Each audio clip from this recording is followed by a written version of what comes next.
என்னோடய பேர் வந்து சிவப்பிரியா. நான் வந்து திருச்சியிலேருந்து வரேன். நான் இப்போ வேலை பார்க்குறது வந்து பெங்களூரு. நான் படித்தது யூஜி வந்து திருச்சியில் படித்தேன். மாஸ்டர்ஸ் வந்து சென்னை அண்ணா யூனிவர்சிட்டியில் படித்தேன். இப்போது ஒர்க் பண்ணுறது வந்து பெங்களூரு. எனக்கு வந்து காலேஜ் ஸ்கூல் படிக்கும்போதுலேருந்து எனக்கு வந்து கவிதை எழுதுறது, பேச்சு போட்டி, கவிதை போட்டி இதெல்லாம் வந்து ரொம்ப ஆர்வம். தமிழ்னா எனக்கு வந்து அடுத்த ஒரு உயிர் மாதிரி. அதை எப்படி சொல்கிறது, நான் வேலை பார்க்குறதுக்காக பெங்களூர் போயிருந்தாலும் எழுத்து அப்படிங்கிறது மூலமாக நான் வந்து என்னை தமிழோடு இணைச்சிக்கணும்னு நினச்சிக்கிட்டேன். ஏன்னா வந்து நம்ம ஒன்ஸ் அடுத்த ஸ்டேட் போயிட்டோம், இல்லை வந்து ஸ்கூலு காலேஜோட நமக்கு தமிழ் ஆர்வம் இருக்குது நிப்பாட்டிட்டோம் அப்படின்னா அடுத்து நம்ம அதை கொண்டு போகிறது ரொம்ப கடினமான விஷயம். அதனால என்னோடய தமிழை எவ்வளோக்கு எவ்வளோ என்னோட அணைச்சிக்கணும், நான் தமிழ் கூட அணைச்சிக்கணும், தமிழை என்னோட அணைச்சிக்கணும்னு நான் வந்து முடிவு பண்ணதுனால அதை விட்டுறக்கூடாது அப்படின்னு சொல்லிட்டு நான் இப்போ வந்து சென்னையில் ஒரு இன்ஸ்டியூட்டில் வந்து பாடல் எழுதுறதுக்கான பயிற்சி பெற்று இப்போ தான் ஒரு தமிழ் பாடல் தனிப்பாடல் ரிலீஸ் பண்ணேன். அதோடு சேர்த்து இப்போது தமிழ் கவிதை புக்கு நீளும் பெருமூச்சு அப்படிங்கிற ஒரு கவிதை புக்கு ரிலீஸ் பண்ணியிருக்கேன். இது வந்து என்னோடய முதல் புத்தகம். இந்த புத்தகத்தில் வந்து நீங்கள் வந்து பெண்ணியம் சம்மந்தப்பட்ட கவிதைகள், அது மட்டும் இல்லாமல் காதல் சம்மந்தப்பட்ட கவிதைகள், ஆணவ கொலைகள், இதெல்லாம் வந்து சமூகத்தில் சில மாற்றங்கள், சில தாக்கங்கள் ஏற்படும். அந்த தாக்கத்தை வந்து நம்மளால் எதுவுமே பண்ண முடியாது.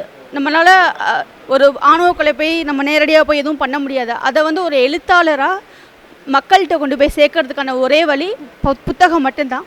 புத்தகம் எழுதுறதுக்கு ஒரே வழி வாசிக்கிறது. இப்போ நான் இங்கே வந்து என்னோடய புத்தகத்தை வெளியிட்டிருக்க இடம் பார்த்திங்கன்னா தருமபுரி புத்தக திருவிழாவில். இதுக்கு முன்னாடி நான் சென்னையில் புத்தக திருவிழாவில் வந்துட்டு நான் நிறைய போயிருக்கேன். ஒரு வாசகராக போயிருக்கேன். புத்தகங்கள் வாங்குவதற்கு, படிக்கிறதுக்காக வந்து சென்னை புத்தக திருவிழாவுக்கு போயிருக்கேன்.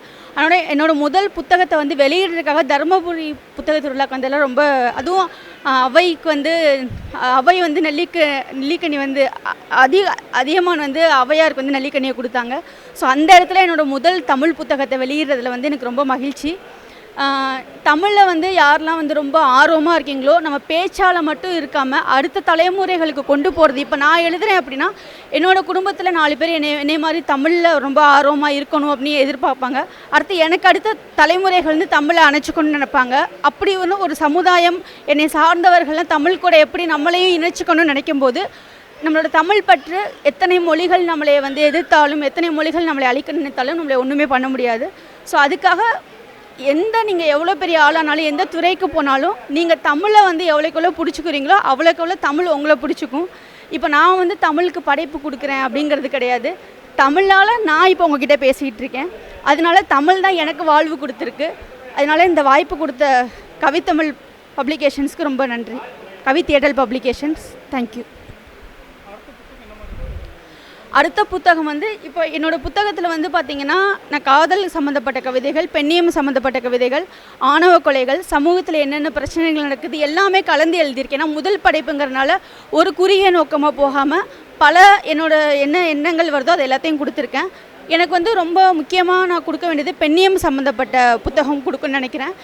ஏன்னா வந்து நான் அந்த புத்தகத்தில் என்னோடய நீளம் பெருமூச்சு புத்தகத்தில் என்ன சொல்லியிருக்கேன் அப்படின்னா ஒரே ஒரு கவிதை நான் சொல்லிக்கிறேன். ஏன்னா நான் வந்து அடுத்த புக் வந்து பெண்ணியம் சம்மந்தப்பட்டதாக எழுதுறதுனால அந்த கவிதையை நான் வந்து இதை வந்து ரொம்ப உணர்ந்து எழுதின கவிதைகள். ஏன்னா வருஷம் பெண்கள் தினம் வருது. அதில் வந்து பெண்கள் தினம் என்றால் சற்று நகைப்பு தான். தேர்தலின் போது வாக்குறுதி அளிக்கும் அரசியல்வாதி போல அன்று மட்டும் பெண்ணியவாதிகள் எல்லாம் வரிசை கட்டுவார்கள் பெண்ணியம் பேச. அன்னைக்கு மட்டும்தான் பெண்கள் தினம் அன்று மட்டும்தான் பெண்கள் முன்னேறணும் அது இதுன்னு பேசுகிறோமே தவிர, பெண்களுக்கு ஒரு அநியாயம் நடந்தாலோ, பெண்களுக்கு ஒரு குற்றம் நடந்தாலோ, பெண்களுக்கு நம்ம கண் முன்னாடியே ஒரு அநீதி நடக்கும், ஆனால் அதை வந்து கண்டும் காணாமல் கடந்து செல்கிற உலகத்தில் நம்ம வாழ்ந்துட்டுருக்கோம்.